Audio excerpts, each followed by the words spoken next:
Aujourd'hui, pour Tribune Libre, je reçois Bertrand Scholler, ingénieur civil des mines, également géophysicien et diplômé de Sciences Po Paris, option Ecofi.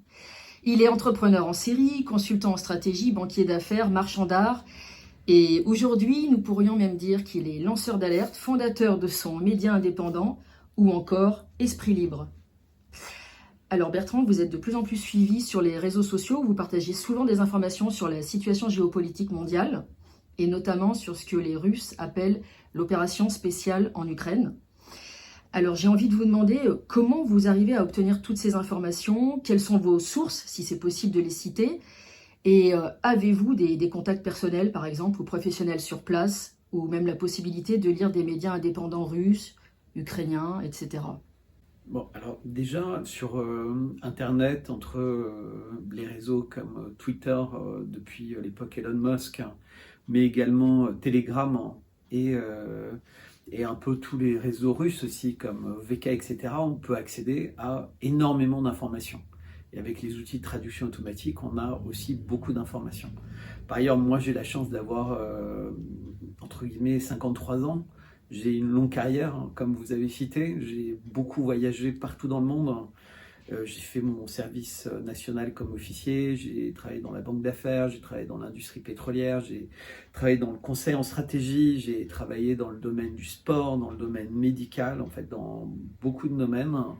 Et j'ai été dans énormément de pays. Donc oui, j'ai un grand réseau de contacts et des gens avec qui j'ai tissé des liens d'amitié et de confiance. Et avec qui je communique pas mal de toutes ces choses-là, mais depuis très longtemps.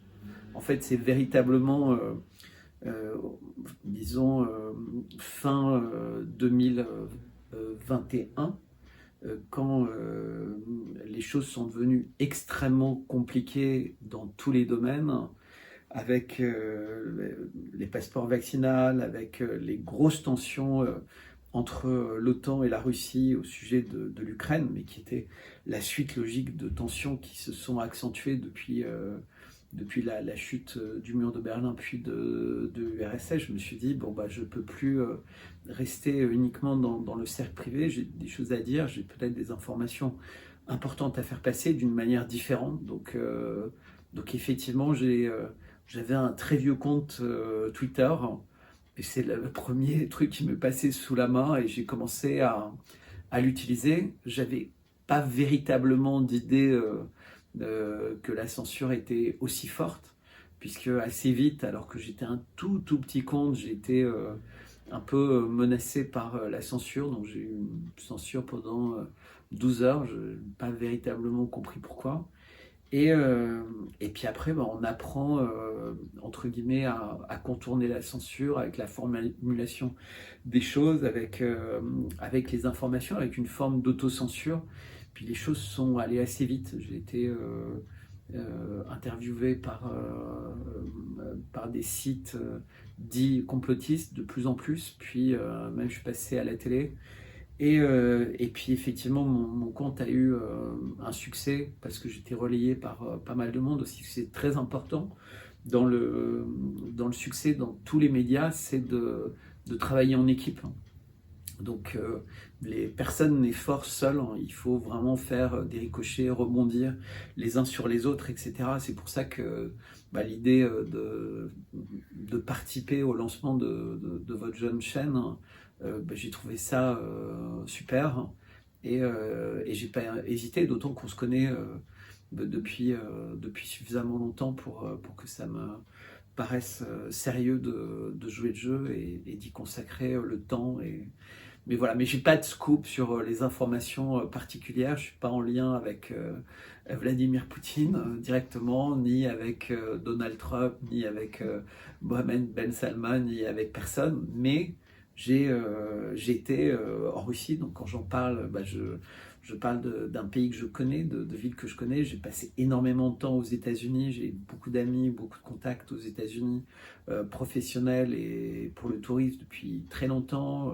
L'Iran aussi, un pays que je connais d'une façon générale, le Moyen-Orient. Donc la Chine, c'est plus mystérieux, mais j'observe avec beaucoup d'attention et puis j'ai toute une théorie sur les jeux de stratégie. Donc le jeu d'échecs pour les Russes, le jeu de Go pour les Chinois et le poker sur les Américains. Et vous verrez, le poker, c'est un jeu assez récent finalement, comme les États-Unis, et qui évolue sans cesse. Les règles du poker évoluent sans cesse.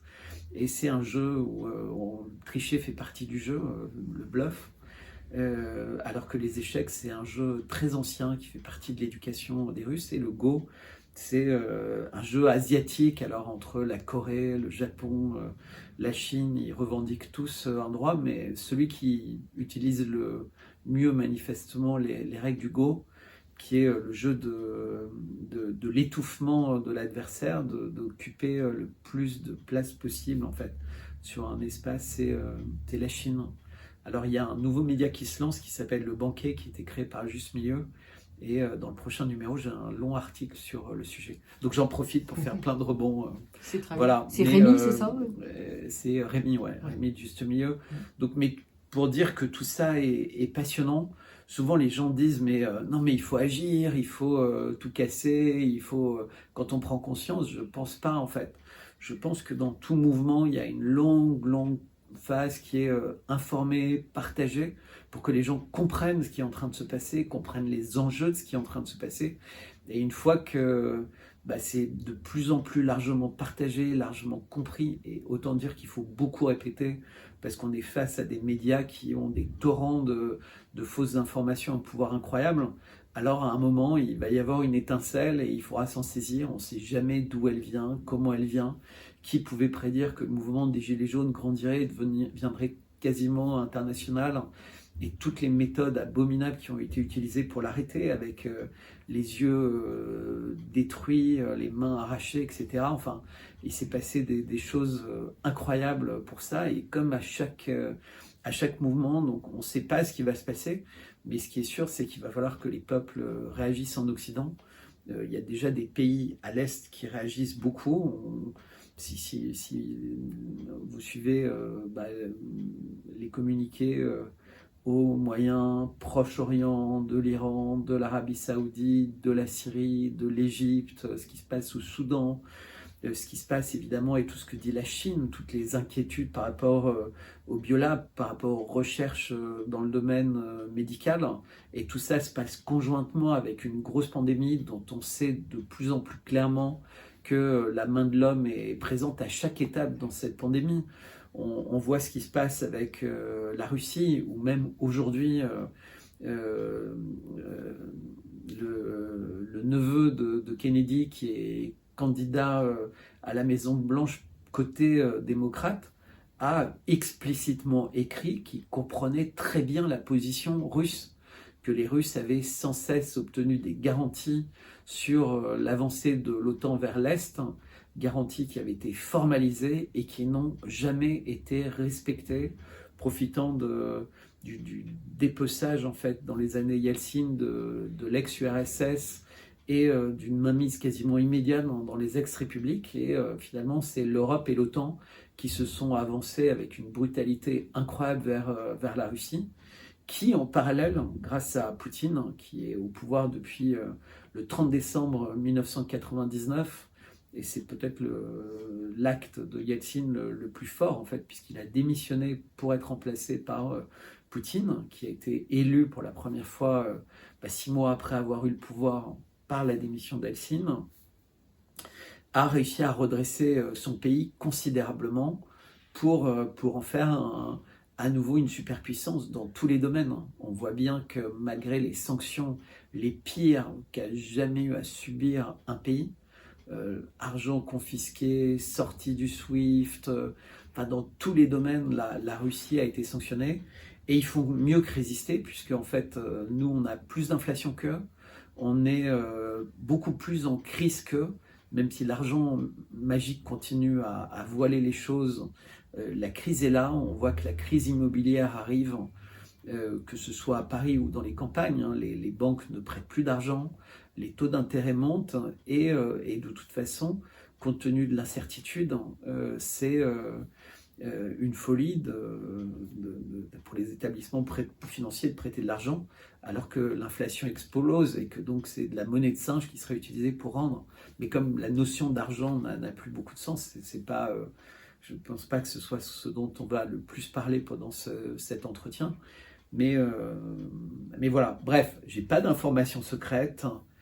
Et je suis quelqu'un qui parle de choses qu'il connaît, qu'il maîtrise, qu'il étudie, et avec beaucoup de sérieux. Puisque si on revient plus dans mon background, j'ai un bac scientifique mention très bien, j'étais à Louis-le-Grand, effectivement 2 fois ingénieur Sciences Po, officier d'état-major pendant mon service militaire. Voilà, j'ai les pieds sur terre, même si souvent je doute que l'homme ait jamais mis les pieds sur la Lune. Petite provocation au passage. Oui, c'est une rigueur scientifique, intellectuelle dans la démarche. J'ai une prochaine question. Ma question, donc, c'est toute simple. Le conflit en Ukraine, justement, où est-ce qu'on en est aujourd'hui et quel avenir envisager? Donc, est-ce qu'on peut dire que c'est la guerre de trop qui marque l'arrivée d'un nouvel équilibre du monde? Alors, la guerre, elle est permanente. Donc, c'est une guerre qui est essentiellement économique, financière, mais la guerre, elle est permanente, elle existe depuis l'origine de l'humanité. C'est une guerre pour l'accès aux ressources, c'est une guerre pour la domination de la culture ou de la foi ou de tout. Et là, en réalité, c'est une guerre qui est hautement stratégique parce qu'il y avait un pays que les Américains pensaient avoir mis à genoux dans le cycle en fait des années Helsinki, puisque l'armée russe était l'ombre d'elle-même, l'économie russe était complètement à plat. Il n'y avait jamais eu de problème alimentaire ou autre en ex-Union soviétique, et là subitement c'était des queues devant les magasins, le rouble ne valait plus rien, etc. Et donc c'est un pays qui aurait pu être dépecé à cette époque-là, parce que l'idée c'est que la Russie c'est un pays très particulier. Il est entre l'Europe, qui est l'hyperpuissance historique du monde, et la Chine, qui est l'hyperpuissance, et l'Asie d'une façon générale, du monde d'aujourd'hui. Et donc celui qui est le lien entre la culture historique, de l'époque de l'économie mondialisée, entre guillemets, donc l'Europe, hein, les découvreurs, etc., l'industrie, enfin tout s'est passé, beaucoup de choses se sont passées en Europe, et l'Asie liée avec la Russie, donc route de la soie, mais aussi la production russe, les universités russes, la volonté russe de rester un pays chrétien, puisque ce sont des, pas chrétiens d'ailleurs, catholiques orthodoxes, et non, chrétiens orthodoxes. Et bref, le plus important, c'est que les Américains veulent sans cesse diviser pour régner. Et diviser géopolitiquement, parce que la seule chose qu'ils ne veulent pas diviser, c'est la monnaie. Ils ne veulent pas partager le système financier mondial avec d'autres monnaies, ce qui fait qu'en fait, depuis la Seconde Guerre mondiale, le dollar n'a jamais arrêté de se renforcer comme monnaie de référence, pour arriver à plus de 85% des échanges mondiaux, ce qui permettait aux Américains de crouler sous les dettes, mais d'avoir aucun problème, parce qu'en fait, leurs dettes étaient financées par le reste du monde. Et le dollar étant déconnecté de quoi que ce soit, c'était même pas connecté à l'immobilier américain, à l'or américain, à quoi que ce soit, c'est du vent en fait, c'est un billet vert où on dit aux gens, ben, vous devez croire parce que de toute façon vous n'avez pas le choix. Et là, subitement, la guerre est provoquée par l'Occident qui pousse la Russie à ce qu'un certain nombre de personnes appellent un faux pas, c'est-à-dire lancer son opération spéciale. Alors je ne vais pas rentrer dans le détail, il n'y a qu'à lire ce qu'a dit Kennedy, il l'explique très bien. Donc les Russes n'avaient pas le choix, ils n'avaient plus le choix, c'était vital pour eux. Donc ils ont bougé, et ils ont bougé les premiers, parce que c'est comme ça que les Russes font. Quand ils sont sûrs que la bataille est certaine, eh ben, ils font plus semblant d'attendre de prendre le premier coup, ils le donnent. Et de toute façon, c'était qu'une question de jours ou de semaines, puisque l'Ukraine était également en train de masser ses troupes.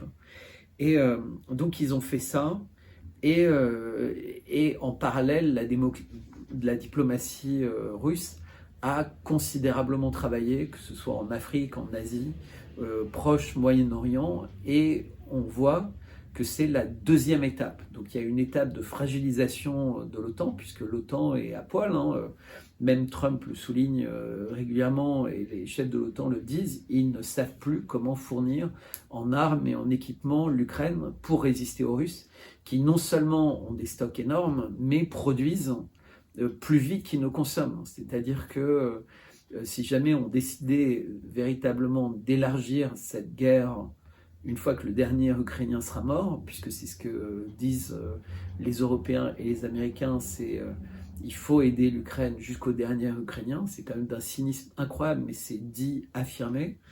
Et ben en parallèle, il y a une guerre des monnaies qui s'accentue. Il y avait eu une guerre, peut-être que ça avait beaucoup échappé, mais au niveau des vaccins et des injections. C'est-à-dire que c'était également un domaine dans lequel personne n'était d'accord, et les Russes n'ont pas voulu utiliser les vaccins américains, mais qui étaient quand même imposés aux Russes qui voulaient aller aux États-Unis, puisqu'en fait il fallait être injecté par Pfizer ou Moderna jusqu'à très récemment pour aller aux États-Unis. Les Chinois également n'ont pas voulu, mais ils ont laissé faire parce que le patron du CDC chinois était quelqu'un qui avait participé à l'exercice 211, était quelqu'un qui était très lié au CDC américain, à Fauci. Il a été viré, comme un certain nombre de personnes qui ont participé au vaccin nouvelles technologies en Russie se sont trouvées au pied de leur immeuble après avoir sauté de quelques étages. Donc on voit qu'il se passe énormément de choses, y compris en Inde, etc. Donc il y a eu la guerre biologique, et une des raisons aussi d'opérations spéciales russes, c'était les biolabs. Pour l'instant, il n'y a pas d'enquête puisque les Français ont refusé les enquêtes, de la même manière qu'on a refusé les enquêtes sur Nord Stream 1 et Nord Stream 2. Bon, tout le monde sait que c'est très très très vraisemblablement les Américains qui l'ont fait. Il n'y a quasiment aucun doute. De toute façon, les Russes l'ont affirmé, même si la presse essaie régulièrement de sortir des pistes d'un yacht ou d'un bateau russe ou d'un yacht ukrainien. Enfin, tout ça, c'est n'importe quoi. On nous ment. Donc, c'est ta première question. Je pense que quand on étudie les faits et les séquences, on voit que tout ça, c'est n'importe quoi. Mais la guerre, pour répondre exactement à ta question, elle est totale. Donc l'Ukraine n'est qu'un des champs de bataille, et c'est un champ de bataille sur lequel ça se passe très mal, puisque le verrou de Bakhmout, qui est une ville dans le Donbass dans lequel énormément de forces ukrainiennes et russes ont été mobilisées, est en train de tomber. Et donc on observe qu'il y a d'autres fronts qui pourraient être ouverts, puisque la Géorgie, on avait déjà une tentative de révolution de couleur il y a quelques semaines, et c'est reparti avec l'Europe qui dit si vous voulez rejoindre l'Europe, vous devez sanctionner plus, vous devez plus isoler la Russie, ce que le Premier ministre ne veut pas, mais que la présidente liée à la France veut. On avait eu la même chose au Kazakhstan, puisqu'en janvier, il y avait également une tentative de révolution de couleur. Il y a beaucoup d'échauffourées régulièrement au Kyrgyzstan, etc. Il y a eu des tentatives en Biélorussie. On voit que la situation en Ukraine pourrait devenir quand même assez vite instable parce que le peuple souffre.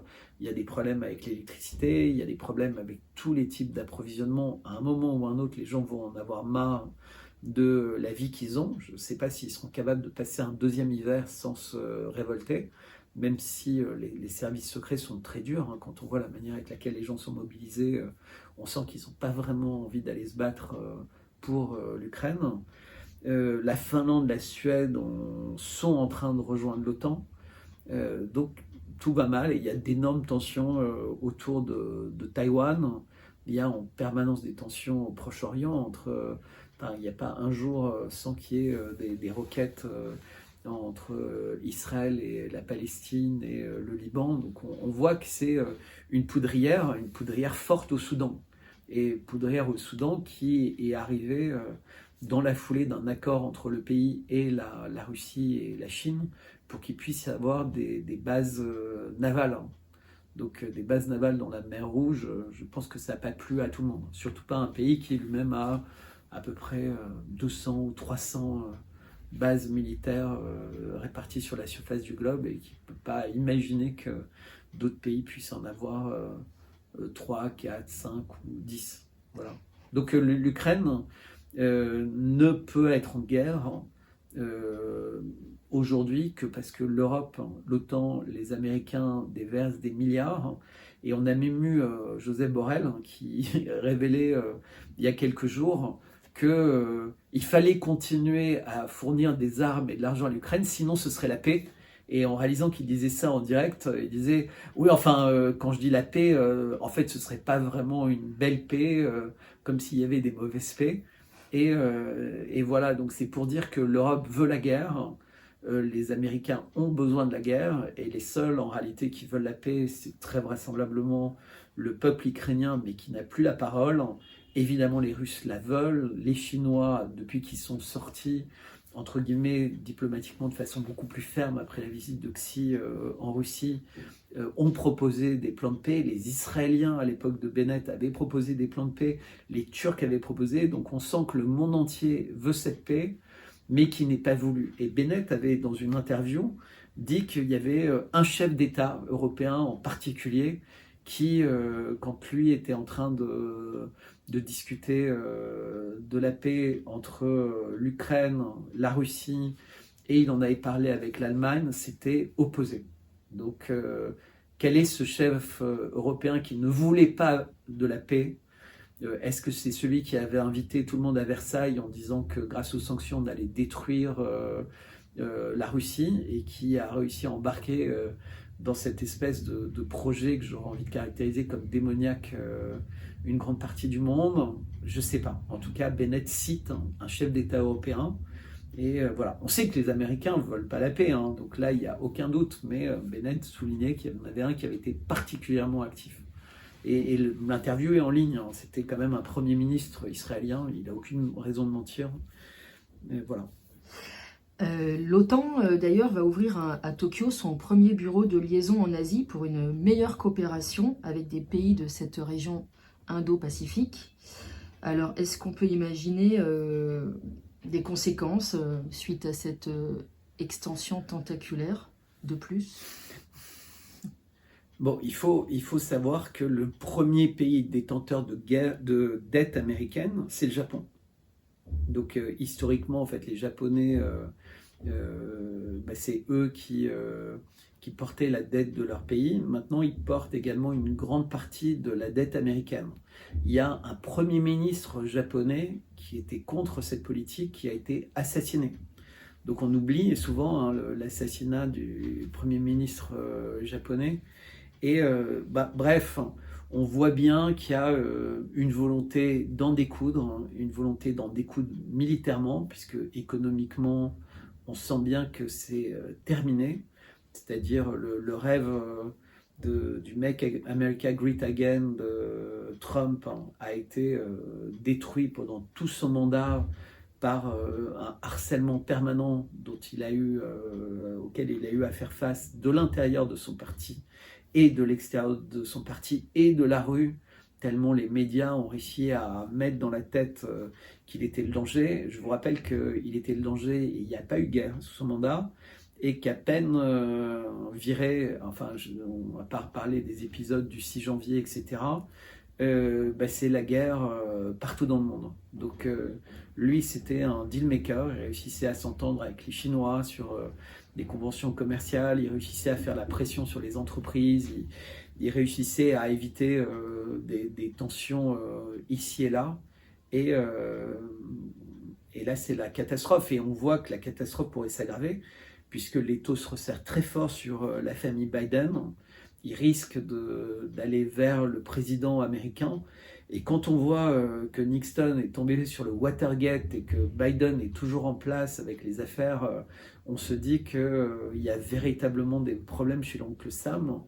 Et hier, il était interviewé sur CNN, Donald Trump, et il continue à insister et à revendiquer une fraude électorale massive, et pas qu'en 2020, mais également lors des mi-termes. Et c'est une vraie question qui reste posée. sachant que le départ de Tucker Carlson, d'après ce qu'on trouve sur Internet, serait lié à un accord entre Fox News et Dominion. Bon, sachant que les deux compagnies Fox News et Dominion sont très liées à des fonds d'investissement qui sont les mêmes, donc tout ça se passe en famille et on est, voilà, on est baigné dans la censure, on est baigné dans la corruption et on est baigné, résultat, dans des fausses informations et des mensonges permanents sur tous les sujets. Et surtout les points d'inflexion en fait de l'histoire de l'humanité, parce que on peut revenir loin pour se rendre compte à quel point on nous ment en fait. Et tout à l'heure tu me demandais pourquoi j'ai ce tableau là et pourquoi je l'ai mis en avant, parce qu'en fait on réussit à faire croire aux gens que Marie, Jésus-Christ n'ont pas existé et que Mahomet n'a pas existé, alors qu'en réalité c'est des prophètes qui ont existé, alors qu'on crée des mythes qui, eux, n'ont vraisemblablement pas existé. Et donc, on inverse les choses. C'est-à-dire qu'on nous fait croire qu'il n'y a pas de Dieu et qu'il n'y a pas de personnes qui ont été les prophètes et qui ont exprimé la parole. Et on essaie de créer des guerres permanentes entre les religions en faisant les bons terroristes et les mauvais terroristes, etc. Il faut écouter Hillary Clinton sur ces questions-là, sur tout ce qui a pu se passer en Irak, en Syrie, en Libye. Et la France a toujours un mauvais rôle. Je me rappelle qu'on armait les terroristes qui étaient les pires de l'histoire de l'humanité quelques mois avant, et d'un seul coup, parce qu'ils étaient contre les Russes, ils devenaient les bons terroristes et gentils. Bref, tout ça pour dire qu'il y a des choses qui ont existé et on essaie de vous faire croire qu'elles n'ont pas existé. Et il y a des choses qui n'ont vraisemblablement pas existé et on essaie de vous faire croire qu'elles ont existé. Et c'est une période dans laquelle il faut en profiter pour faire le point. Et j'aime bien cette assertion d'Elon Musk qui dit on peut croire en rien et même en rien, il vaut mieux pas y croire. Bah oui, c'est un moment pour douter tout.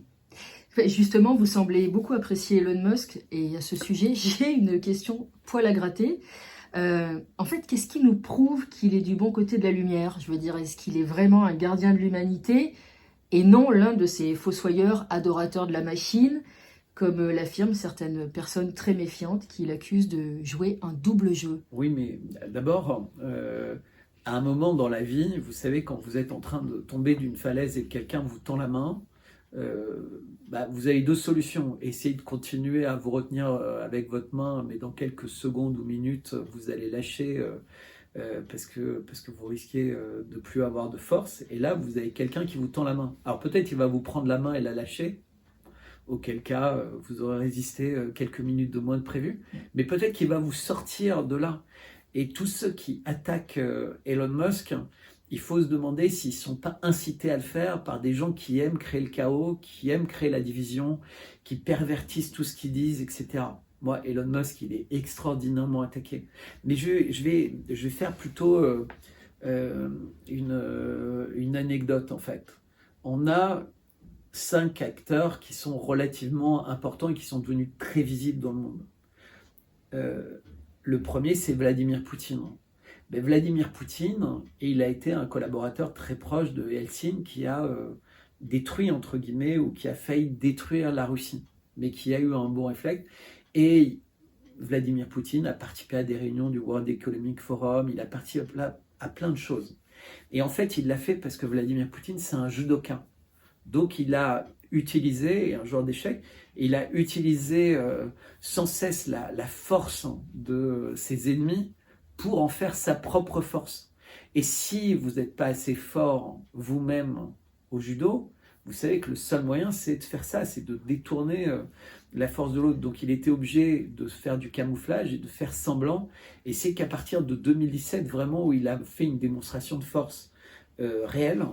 Et il espérait qu'en faisant cette démonstration de force, si inéluctablement l'OTAN continue à vouloir s'avancer vers l'Ukraine, peut-être qu'il n'y aurait pas de guerre, parce qu'il comprendrait que la force et la détermination de la Russie est nettement supérieure à ce qu'il pensait. Bon, l'Occident a pensé détruire la Russie de l'intérieur, hein, révolution de couleur, c'était le rôle des Navalny, c'était le rôle de tous les médias qui avaient été achetés. Il faut savoir qu'en Russie, il y avait Facebook, Twitter, YouTube totalement libres et que la plupart des chaînes de télé étaient possédées par des capitaux étrangers jusqu'à récemment.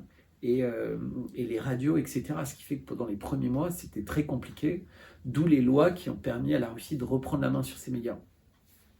On a la même chose avec Xi Jinping. Xi Jinping, je vous rappelle que pendant longtemps, il était le numéro 2 derrière Hu Jintao, qu'il a remercié lors de la dernière réunion du Parti communiste chinois. Pourquoi il l'a remercié? Parce que Hu Jintao était connu pour être quelqu'un de très mondialiste, très globaliste. C'était la rentrée de la Chine dans l'Organisation mondiale de commerce, et ça a été l'arrivée d'un virus qui a failli détruire la Chine, détruire les enfants chinois, etc.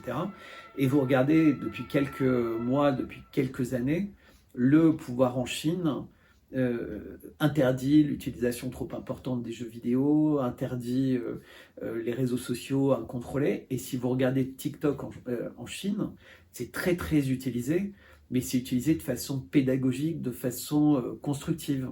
C'est pas comme nous, des grosses voitures, des chaînes en or qui brillent, les décolletés, etc., etc. Et donc on voit qu'en fait, dans un pays, on utilise ces choses-là pour éduquer, et dans d'autres pays, on utilise pour détruire. Donc ça, c'est le deuxième personnage. On a le troisième, c'est Ben Salman. Alors tout le monde parle de Ben Salman en disant mais il découpe, pays de peine de mort, ceci, cela, et puis l'histoire du journaliste. Alors moi je connais pas les détails de cette histoire, mais je connais des gens qui connaissent très bien les détails. Et Ben Salman est celui qui est censé justement, et dont la mission c'était d'obtenir exactement ce que Xi a fait en Chine, donc sortir de cette espèce de mondialisme dangereux, c'est-à-dire qu'ils ne sont pas pour le mondialisme, mais ils sont contre l'hégémonisme. C'est-à-dire c'est un mondialisme avec chaque acteur a le droit de défendre honnêtement sa position, comme un citoyen qui peut aller attaquer un président ou une multinationale. Ben voilà, dans le monde dans lequel on était en train de vivre, c'était plus possible. Donc les Chinois, ils veulent l'ordre, ils veulent que chacun ait un véritable pouvoir pour défendre ses intérêts. Ben, Xi, en fait, c'est ça sa mission. Et ce que Xi a fait, ça a été d'une part de voir au sein de la famille quels étaient tous ceux qui n'avaient pas cette politique, qui étaient trop américanisés, etc. Et il était évidemment dans la ligne de mire de ceux qui avaient compris qu'il était dangereux, et donc il y avait très vraisemblablement un certain nombre de journalistes, un certain nombre de personnes dont toute l'énergie et toute la détermination étaient mises en œuvre pour essayer de nuire à son image et essayer de le faire chuter avant qu'il soit devenu assez fort. Exactement ce qui est arrivé pendant les 20 ans de Poutine, tentative de saboter, tentative de le faire tomber. Ça a également été le cas avec Xi Jinping, mais c'était moins visible, mais ça a été le cas. Et ça a été le cas avec Ben Salman, mais qui a peut-être eu des manières plus expéditives ou plus visiblement expéditives de s'en sortir. Et on voit aujourd'hui que il invite la Syrie à revenir à la prochaine réunion de la Ligue arabe. Il y a des discussions qui sont reprises avec l'Iran, ce qui n'empêche pas de continuer à discuter avec Israël et donc essayer d'apaiser en fait ce qui se passe dans cette région. Ils ont fait la paix avec le Yémen, alors que c'était quand même une guerre qui était déplorable. Donc il se passe beaucoup de choses, et la diplomatie d'Arabie Saoudite est présente partout. C'est-à-dire qu'on n'imagine pas la puissance de la diplomatie d'Arabie Saoudite pour une raison simple.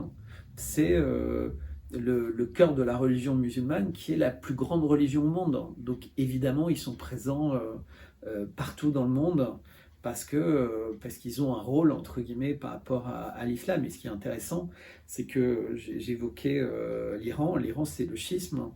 Et si ces deux pays se mettent à se parler, il va se passer des choses assez incroyables. Et malheureusement, ce n'est pas ce qui est en train de se passer entre le Vatican, donc entre les chrétiens catholiques et les chrétiens orthodoxes de Moscou, voire même ceux de Kiev. Donc on voit qu'au sein de la chrétienté, c'est beaucoup plus compliqué, mais peut-être qu'est-ce que c'est lié au fait que McKinsey s'occupe de la communication et du marketing du Vatican depuis l'élection du pape François, qui, je vous rappelle, était un pape de transition qui devait remplacer peu Benoît XVI, qui était, semble-t-il, souffrant. Alors Benoît XVI a vécu plus de 10 ans après avoir été remplacé parce qu'il était censé mourir très vite. Et François a jamais été plus en forme alors qu'il était censé avoir une espérance de vie très limitée compte tenu de toutes ces opérations. Donc en plus, c'était Obama qui était à la manœuvre à cette époque-là. Enfin, creusez un peu, vous verrez, c'est juste incroyable quand on voit l'emprise de l'oncle Sam sur les religions et sur les monnaies et sur les guerres et sur les chefs d'État, etc.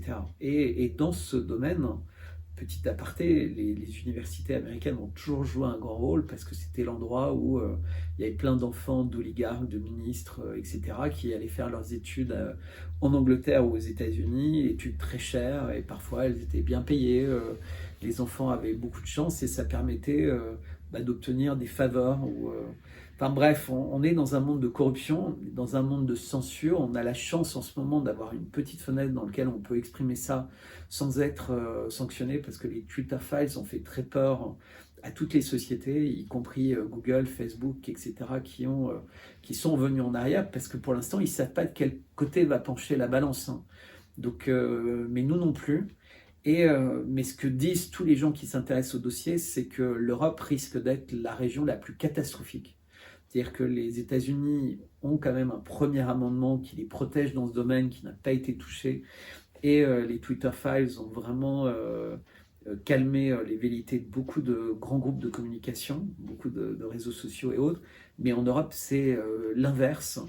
Et encore une fois, la France est aux premières loges, puisque c'est nous qui avons les commissaires impliqués. Et on sait que les censures complètement incroyables sur RT France, par exemple, ont été voulues et décidées depuis l'Élysée, quasiment depuis avant même la première élection de notre président. Et c'est terrible parce que c'est que le début. Il y a des émissions de chaînes mainstream qui sont aussi sur la sellette aujourd'hui parce qu'elles ont juste entrouvert le voile sur des sujets complètement interdits. C'est-à-dire que la plupart s'autocensurent parce qu'ils savent ça. Les rares qui ont le courage d'ouvrir le voile sur des sujets se prennent l'Arcom sur le dos, se prennent des plaintes sur le dos, et surtout, et c'est le pire en fait, c'est les sociétés qui sont les plus gros annonceurs, les boudent. Et donc, des procès qui coûtent cher, moins d'entrées publicitaires, donc c'est la catastrophe. Donc on voit qu'on ne peut plus faire confiance du tout aux grands médias parce qu'ils sont pris en crabe. Et même, c'est un crabe avec plein de dimensions par l'Europe, par l'Arcom en France et les autres médias qui les attaquent, et par les annonceurs, et par les plaintes et donc la justice. Donc espérer que les médias, la situation s'améliore, c'est absolument faux. Et je pense que l'Europe va être le champ de bataille le plus fort de la censure. Alors, je ne me rappelle plus la question du début, je pense que c'est un peu... Tout ça partait d'Elon Musk. Voilà, c'est bien, donc c'est une bonne réponse. Absolument. Parce que Elon Musk est celui qui a, Twitter Files, j'ai répété plusieurs fois, qui a rouvert, entre guillemets, cette possibilité de parler. Donc j'étais bien dans la réponse à la question. Absolument, exactement. D'ailleurs, en parlant de Musk, je souhaitais parler avec vous de l'intelligence artificielle, ou l'IA, qui est une rupture importante dans l'histoire de l'humanité, à l'instar de l'invention de l'imprimerie ou de l'informatique.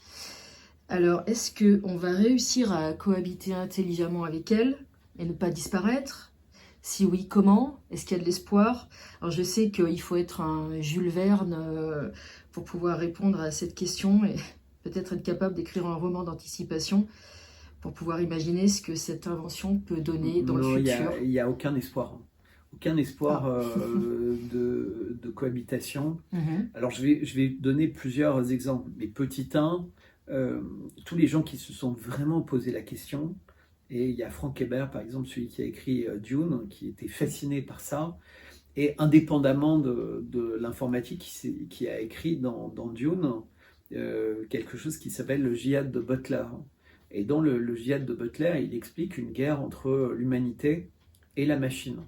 Et la chance, c'est qu'il y a eu des machines qui avaient été bien programmées par l'homme, honnêtement, et d'autres machines qui n'avaient pas été programmées autant. Et on voit bien qu'il y a aux États-Unis un IA woke, donc on lui apprend à mentir, on lui apprend à tricher. Et donc si on apprend à tricher à la machine, ça aura forcément des conséquences négatives. On sait bien, ceux qui ont des enfants savent que si on n'éduque pas ses enfants, hein, forcément ça aura des conséquences. C'est un arbre qui a besoin d'un tuteur pour grandir, bah, si on le fait pousser de travers, ça aura des conséquences sur l'arbre. Eh bien, cette guerre a pu être gagnée que parce qu'il y avait des machines qui étaient là pour s'allier aux hommes contre les machines, mais il y avait aussi des hommes qui s'allient aux machines contre les hommes parce que les machines savent aussi corrompre, etc. C'est la fameuse pilule bleue et rouge dans Matrix. Hein, elle marche avec la machine qui propose ça à l'homme et l'homme qui propose ça à d'autres hommes pour les sortir de la matrice. Donc, le djihad de Butler et la décision qui suit ça, c'est qu'il n'y aura jamais plus de machine qui aura le droit d'imiter le cerveau de l'homme.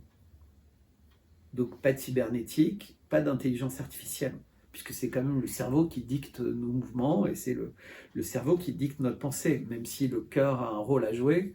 Mais ce sera un autre débat. Hein. L'amour, c'est un des sens, et est-ce que c'est logé dans le cœur ou pas? On va l'imaginer.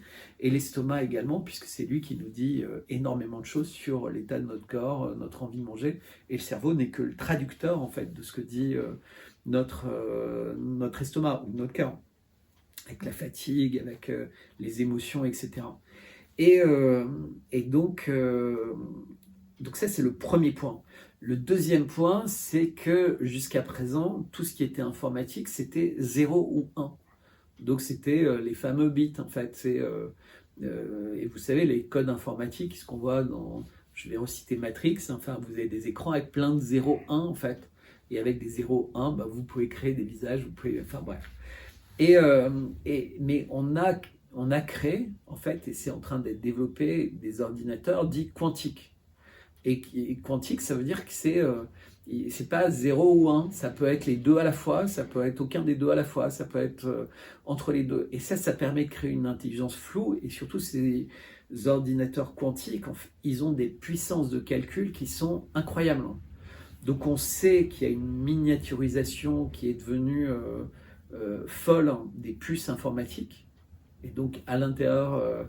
mais on sait que maintenant, avec les ordinateurs quantiques, on a des puissances de calcul qui n'ont absolument rien à voir avec les puissances normales. Et comme les logiciels des ordinateurs aujourd'hui leur permettent d'apprendre par eux-mêmes, et ben, si vous avez une puissance de calcul inimaginable à l'échelle de tout ce que l'homme connaît, et tout à l'heure je faisais un clin d'œil avec la conquête de l'espace, mais tout ce qu'il y avait comme puissance informatique de la NASA, c'est même pas quelques pourcents de ce qu'on a dans un iPhone. Et je parle pas des iPhones de dernière génération, hein, je parle de ceux du tout début des iPhones. Donc qu'on soit pas capable d'y retourner en ayant les puissances de calcul d'aujourd'hui et que ça surprenne personne, c'est véritablement une question qu'il faut se poser. Alors les gens disent, mais le Concorde, on ne sait pas le refaire. Ben, on ne sait pas qu'on ne sait pas le refaire. On sait très bien refaire le Concorde, mais ça n'a aucun intérêt économique. Donc voilà, c'est différent en fait. C'est qu'il n'y a pas de légitimité commerciale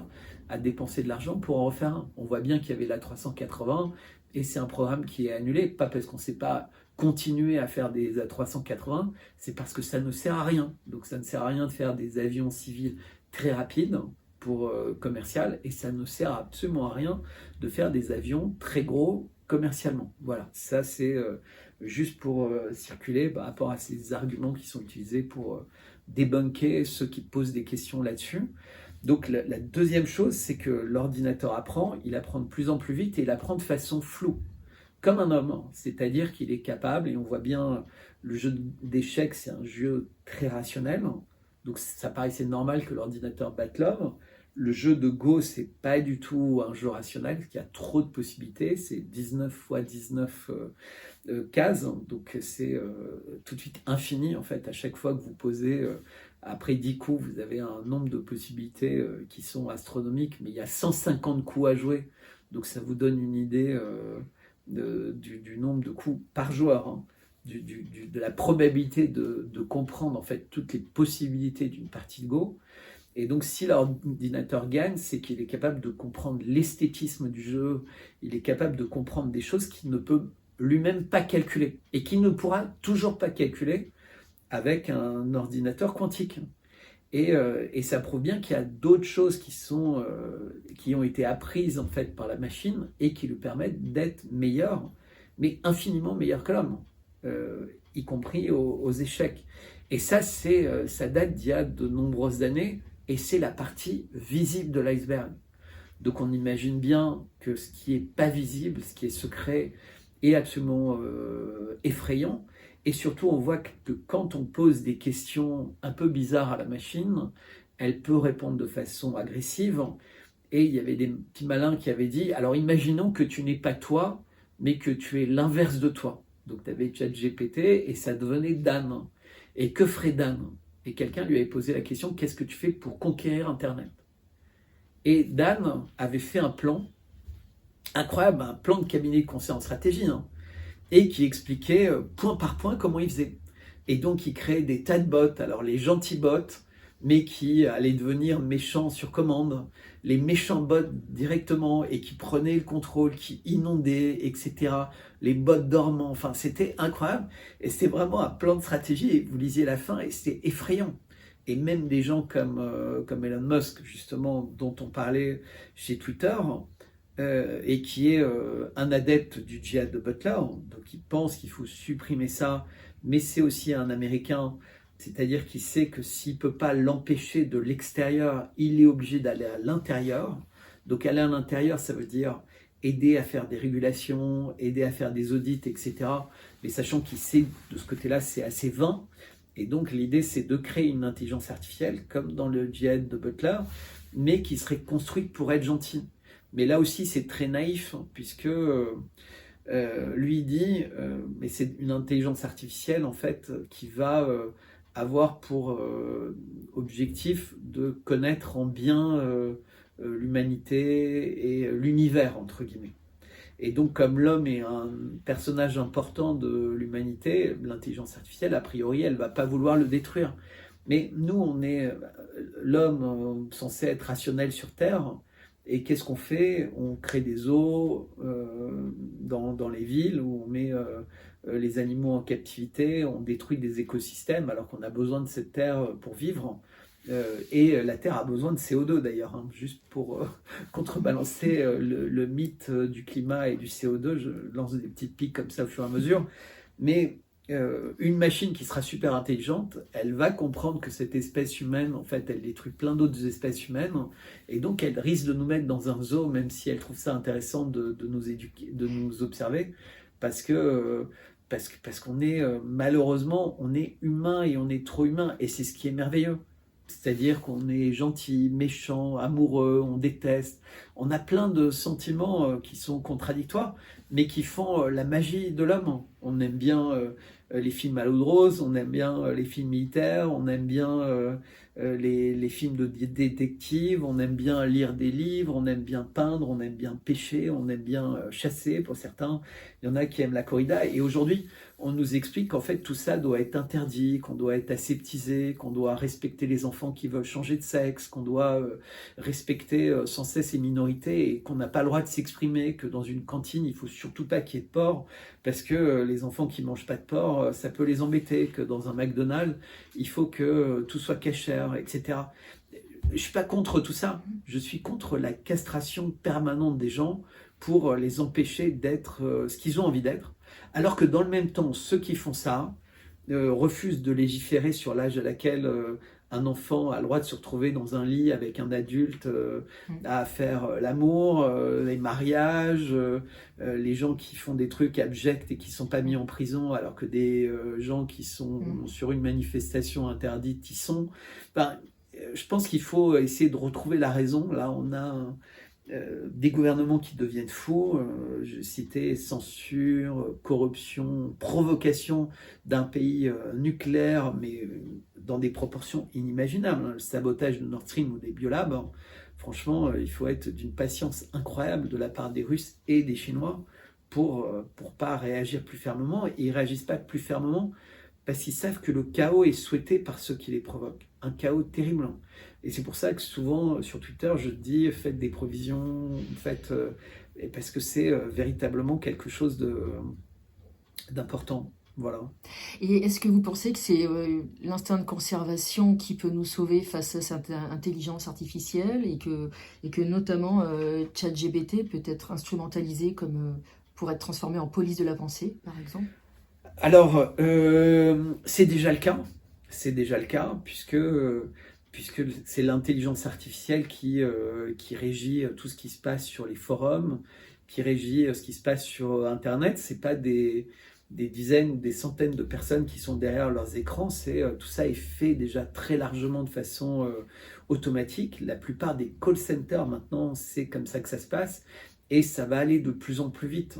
En fait, ça va aller tellement plus vite qu'on l'imagine, parce qu'en fait, la machine apprend également à faire les règles dans ce domaine. C'est-à-dire qu'on lui dit, fais un programme qui permettrait à une machine de faire ça, et l'intelligence artificielle va proposer le programme.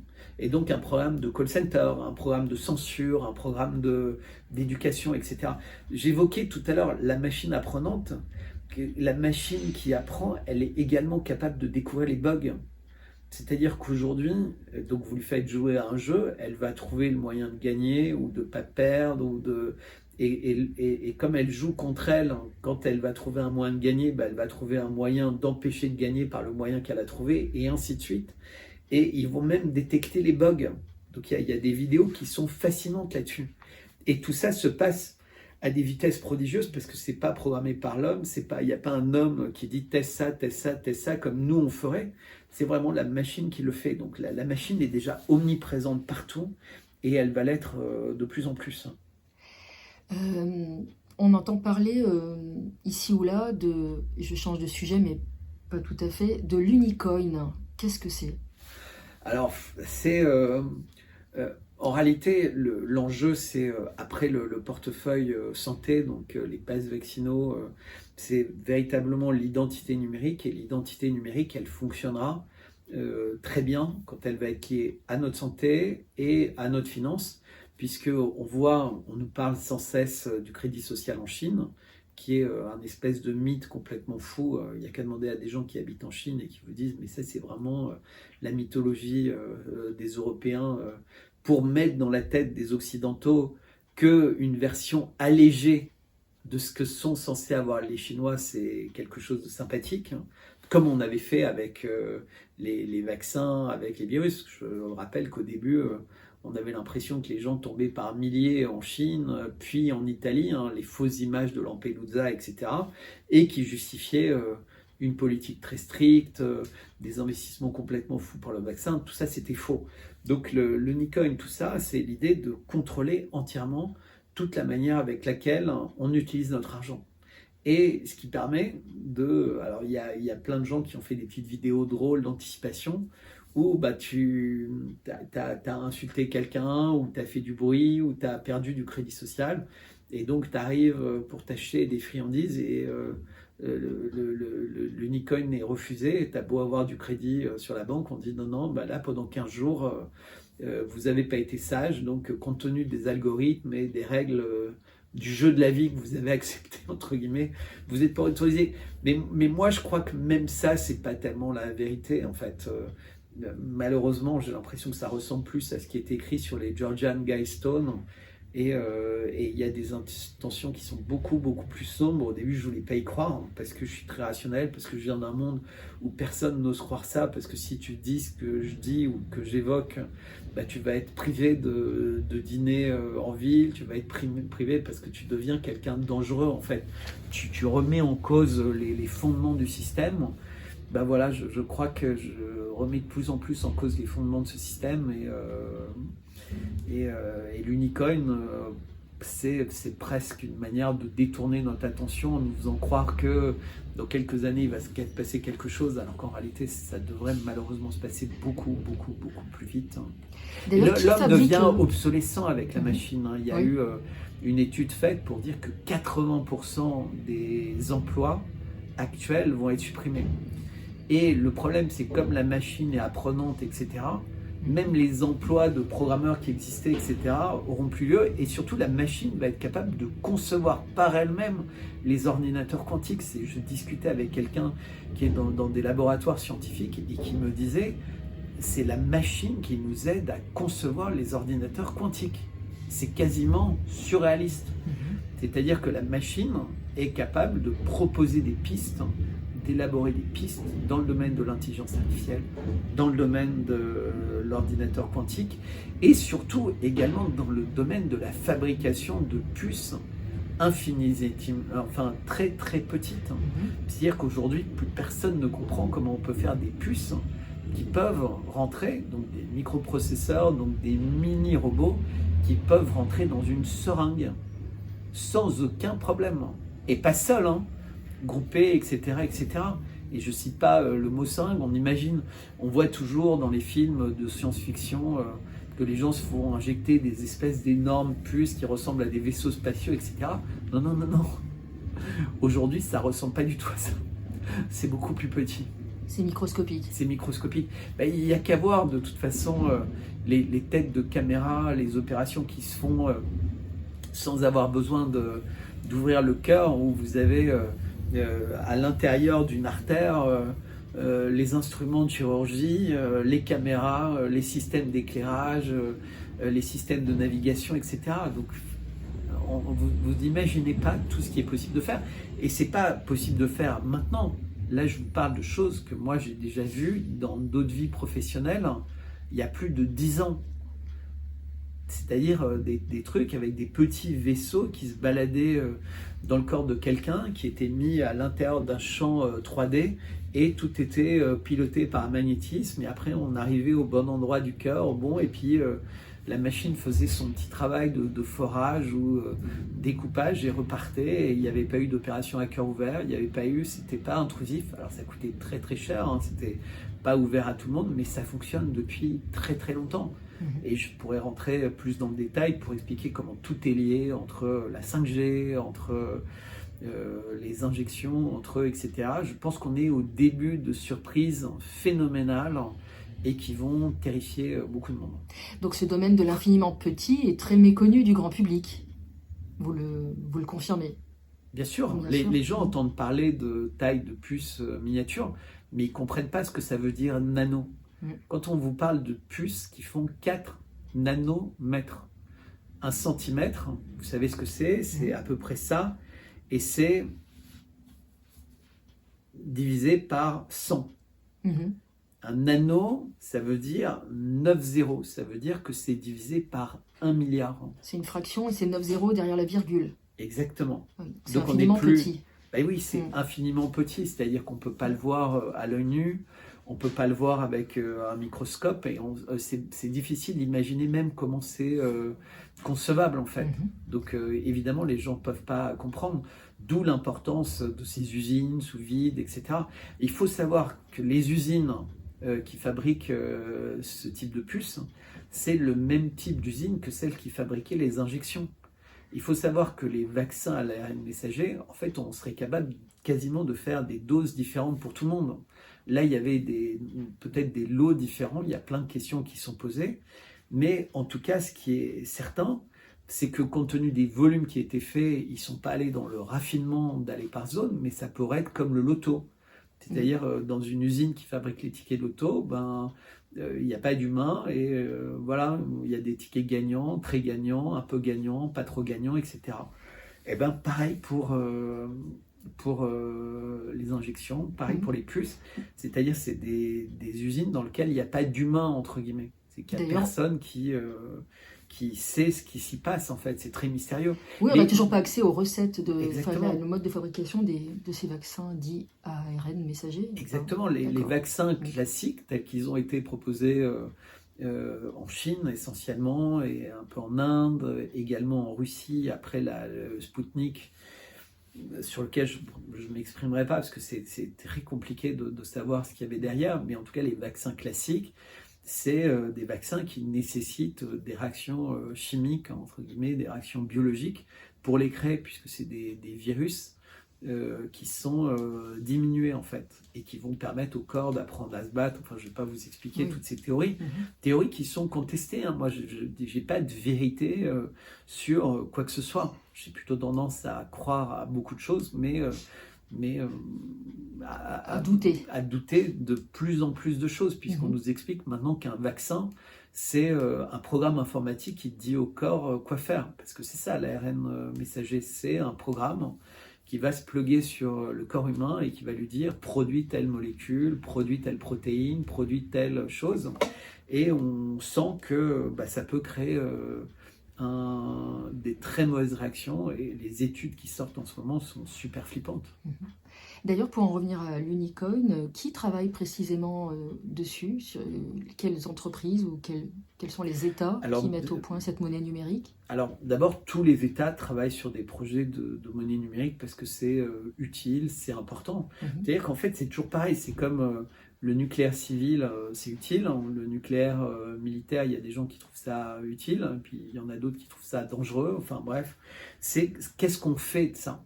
Donc, une monnaie numérique, ça pourrait être formidable, sauf que les gouvernements nous ont appris à se méfier d'eux, puisque on leur donne du pouvoir par rapport aux médias, ils en usent et ils en abusent. On leur donne du pouvoir par rapport à la santé, ils en usent et ils en abusent.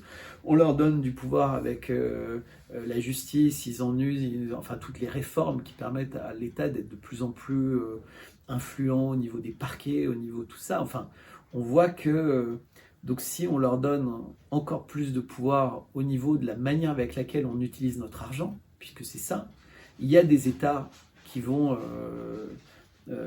être complètement respectueux de la manière avec laquelle on utilise. En Suisse, l'État ne regarde pas du tout ce que vous faites de votre argent. Vous pouvez dépenser autant d'argent que vous voulez.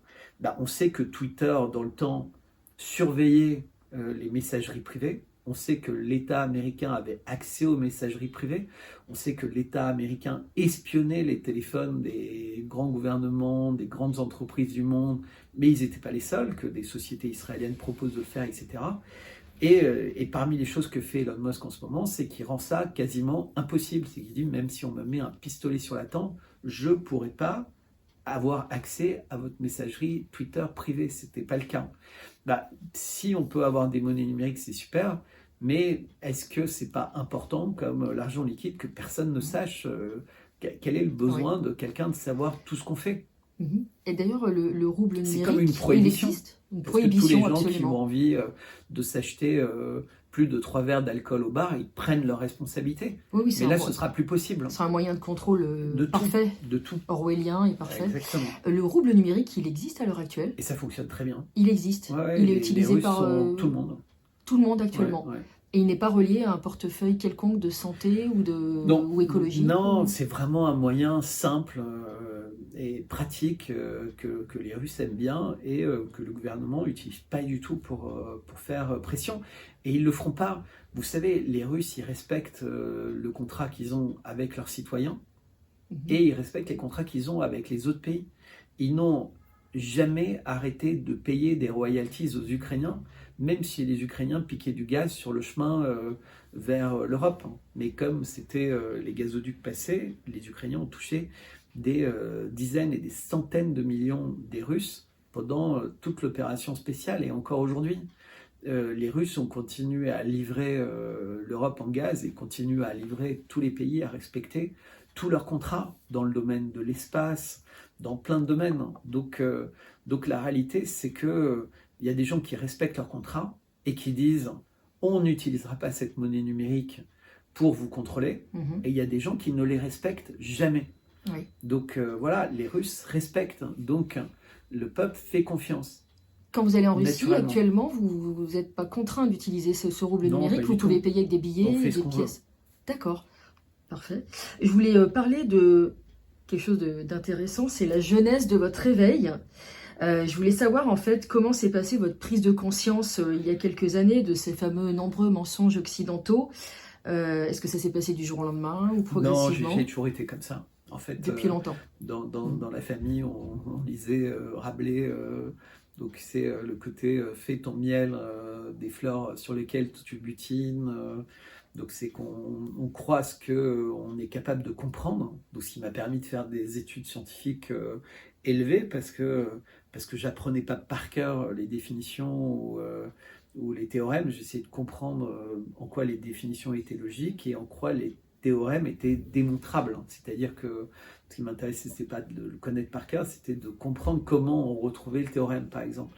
Et tout ça, ça m'aidait en fait. C'est-à-dire, j'ai préféré buter pendant longtemps sur les problèmes. Et puis moi, je jouais beaucoup au Go, je jouais beaucoup aux échecs.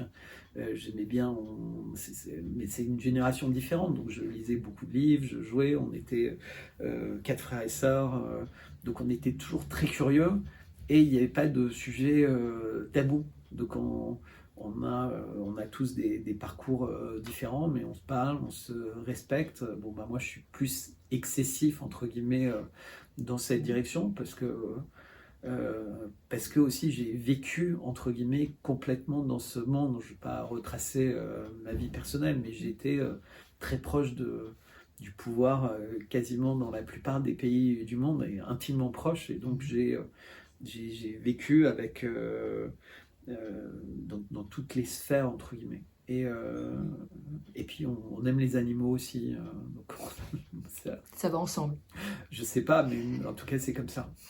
Donc finalement, malgré tous les diplômes que vous possédez, qui auraient pu faire de vous un parfait technocrate froid, est-ce qu'on peut dire que vous êtes un humaniste? Non, mais j'ai jamais été, justement. Donc les personnes dans toutes les boîtes dans lesquelles j'étais me prenaient toujours pour un trublion. J'étais très fort, hein, donc ça me sauvait, entre guillemets.